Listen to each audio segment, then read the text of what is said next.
everybody, and this is Chaos with Chaos Esports Productions, bringing you another Bronze Masters League Series game. Today, we're going to be looking at a PvP. Now, I need to fix the settings. Everything should be good. And let's go ahead and get right into this. Now, today we are going to be looking at a PvP. This did show up as a PV random, so whatever that says just means we're going to be extra careful about looking for cheeses and things like that. I hope you guys have all been enjoying the series. Feel free to follow me if you want to see more of this kind of stuff. Also, I want to know what you guys want to see next. I'm still trying to figure out which race I'm going to do, whether it be Terran or Zerg. Obviously, I've still got a little bit of time before those will start up as a function of I'm still in Platinum, but no big deal.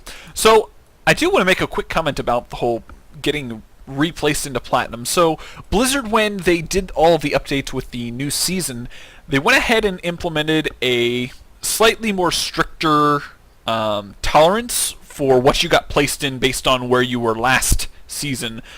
So for example, even if I was in Masters last season, I would have probably still gotten placed into Plat just because things are a little bit more strict. I think they said in the last season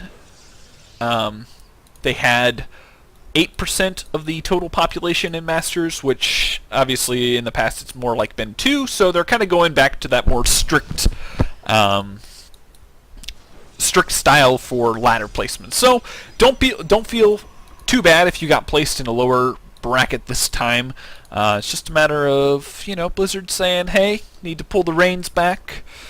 Let people kind of feel their way into the higher leagues. So, no big deal. Now, in PvP, I tend to go for a very conservative build. Some players are going with this really aggressive Stargate play, and I've kind of chosen to stick back with the robotics facility type play. Also do want to make a comment. When I did scout that he was Protoss, I kind of was like, I want to keep my probe in here for long enough to get a good feeling of what my opponent's doing. Poke my probe back here, and actually I think he saw my probe, or is going to be seeing my probe here shortly, because he doesn't see it just yet.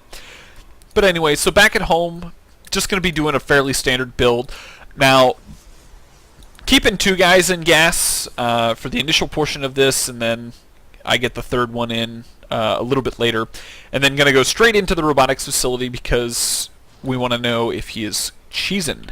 Now, we do see that he does scout us, and we are actually going to come in here and check this second gas, because this second gas is a very telltale of whether or not your opponent's going to be trying for a really aggressive 4-gate, or even just a 3-gate pressure.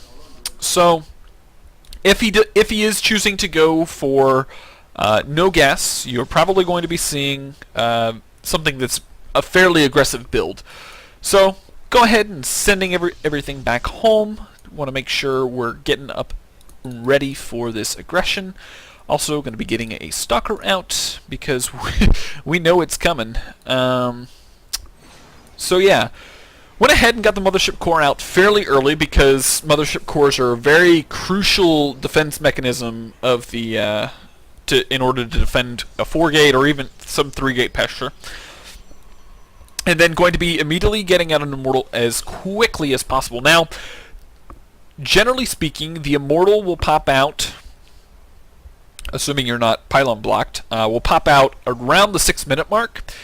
And at that point, you want to be chrono boosting out an observer as quickly as possible. Now, I did scout the pylon to say that, hey, he is going to be aggressive.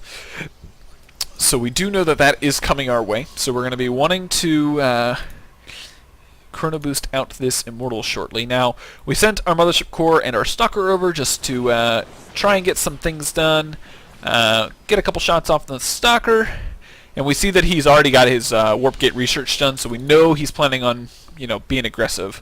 Our warp gate research is done. We're going to cancel our stalker because it's only halfway done, and we want to get it out a lot quicker, and we already have our first immortal out. So, with this said, when you're in this type of situation where you know your opponent's being aggressive, you know all you really need to do is kind of sit back and hold, getting out a sentry as quickly as possible is going to be very crucial because the force field that comes here is going to be very much needed. So I actually do get the force field to get the stalkers out, and am able to take down one. I don't know if I get both stalkers. Yeah, I go ahead and get both stalkers, and then I have to micro this immortal as much as I can, because the immortal's life and the game more or less depends on this immortal staying alive. So gonna be warping in some zealots to deal with that, and then microing the heck out of the immortal, as we can see, 3 HP, and running around trying to make sure everything is good and dandy. Now he is warping back at home, so we know he's not going to continue any aggression. And at this point, we're feeling pretty good. We've got our tech up. We haven't died, and his aggression has stopped. We've more or less killed all of his army. So at this point, we have one of two options. We can try to expand and then apply some pressure, or we can apply heavy pressure and expand behind it. Now, the difference between the two is how much army you're going to have when you push out and do the initial attack. I tend to favor building up a fairly big army and then attacking and seeing how much damage I can do and expand behind it, just because that gives me that lets me know where I am in the game. Obviously, I'm going to come over here and I'm going to see that he's already got his expansion up. He's already way ahead as far as economy goes. So going to be putting down a couple proxy pylons so I can warp in relatively close. And then as far as saturation goes, we're already good with the main, so we can more or less spend the majority of our money just warping in units and getting things raring to go. Now, at this point, he has one immortal out. We have two and a whole bunch of sentries. Now, the sentries are key in this engagement, because we knew that he was very late on getting his second gas because he was going for the 3-gate pressure. And if I remember right, the second gas actually didn't go down until after the Nexus had finished. So as a function of that, he's going to be very zealot heavy, and the sentries are going to be key as far as force fields go, because obviously if the zealots can't come and attack you, they're not going to do any damage, and you can just sit there and pick them off, which is quite nice. So we're actually going to be pushing into this. Now, in an engagement, straight up, no force fields, I will lose this battle, because the DPS of the sentries is significantly less than the zealots, and, you know, less DPS means, you know, you're going to die. So the force fields are very crucial in, you know, making this engagement successful. So we come in here, we force field out the majority of his guys, and we try to focus down the immortal, because the immortal's going to be the heavy damage dealer. And then we also are going to focus down as much as we can the gas units. The zealots we don't necessarily care too terribly much about, but still want to try and keep them at bay. So going to be working, getting up some more stalkers, because ranged units are good. Now, one really good technique that he did, in order to since I didn't expand immediately after applying the pressure, he was actually able to block it with a pylon, which forces me to warp in units back at home. So good play by him, but obviously we're still continuing to apply pressure, and him using those resources there is going to limit the amount of resources that can be spent on units. And units are kind of key in defending. So we come down here, we scout this, we warp in a handful of zealots, and then warp in a single unit up here. Now, I probably should have continued on getting up immortals, because I wanna have something behind this. I'm gonna get some decent force fields off and keep him a little bit more at bay. I tried to focus down an immortal, but wasn't able to really get that accomplished. So going to be continually warping in some more zealots, because the zealots are going to tank a lot of the damage from the immortals.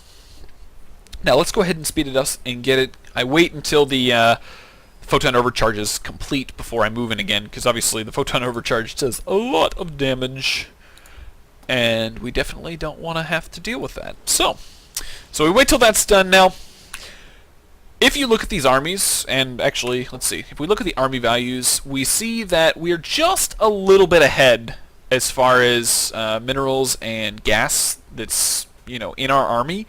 But what's really key here is I still have, 5 or 6 force fields, which are going to minimize the effectiveness of his zealots. So we come in, we Guardian Shield, we get up a couple force fields, minimize the amount of damage that he's able to do, get a couple zealots around, which is quite nice, and then we're basically just focusing down immortals, because those are the key damage dealing units.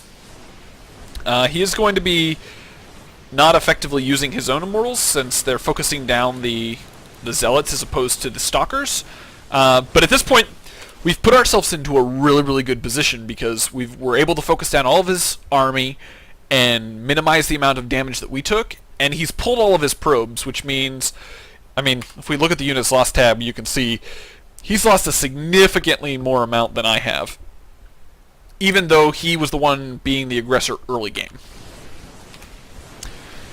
So yeah, so basically just going to clean up here, and then I wanted to poke in with my army, but obviously he's warped in a century, so we sit here, take out the Nexus, and then this is a really key thing. Now, a lot of people will see, hey, this is done, I need to go in and attack.